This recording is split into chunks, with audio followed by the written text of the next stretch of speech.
So when we originally thought about getting the van, this is Rita, our long wheelbase T6.1. There was a few little concerns, and that was, well, we know we needed a heater. And the concern was, how warm would we be in winter if we're out? Because Seb and I love going out all the time. Catherine loves coming out, but more in summertime, so we can take the dogs and stuff like that.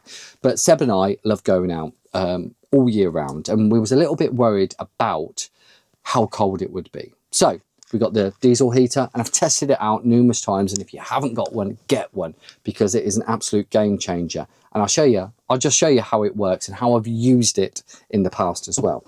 So just here next to our Savvy van is the heater.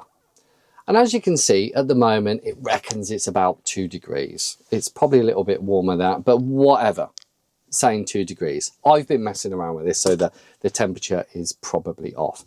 So what would happen if it was freezing on a night time? You know, me and Seb were, oh my God, it's freezing. What we're going to do? Well, we're going to turn on the heater. So I'm going to long press this button, and as you can see, it's on manual at the moment. And I'm going to turn this knob up to full. Then you can see down there, that is the outlet, which you can actually articulate around. I tend to have it coming out, so it's that way.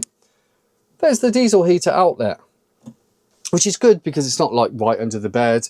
Nothing's built into the seats, and it just goes straight down into the floor into the diesel heater. It does run off the fuel in your tank. I do think actually where the fuel is drawn from the tank, it's literally right at the bottom. I always make sure I've got quite a bit of fuel left in the tank. I don't know how much it uses, probably not much at all, but always be wary that not to, you know, have 10 miles left in your tank and then you put the diesel heater on. So, hey, look, great artist. So this is now warming up. It is kicking in, and so it will go like full beast mode until it like starts pumping out warm air. It normally takes just a couple of minutes. What you can also do on a thermostat is set it to the temperature that you want, or you can even customize it. So you can say, leave it on for an hour, leave it on for 2 hours, start it at 8, end it at 4, whatever. You can do absolutely everything. So that is coming out of there. That is already getting warm, and we're about 2 minutes in.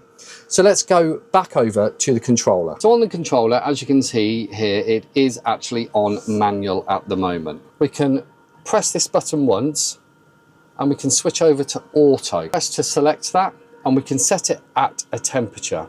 And what it will do, will reach that temperature and then maintain that temperature throughout the night. So as you can see, it is going for it at the moment. So what I'm going to do, I'm just going to turn it off. But all Martin and I did was have it on about 11 all night, and that kept us nice and toasty. So Martin and I went out for a wild camp the other night and then had a night in Rita. So please have a watch at that video if you want to. So yeah, as you can see, I mean, we started off on 2, it's now on 4, it's going up and up and up, and it will do, and it warms the van up within just a few minutes. So it is definitely worth it. We're going to press and hold the top right button, and that will, in effect, if you think of it of an engine spooling down, that will spool down the heater and then just stop and turn itself off. And that is it. That's how we stay warm in the van in winter. Like, it's just a no-brainer. And this is like beautifully, it just like complements the Savvy van, and it just like looks nice as well, but is incredibly practicable. So definitely get a diesel heater.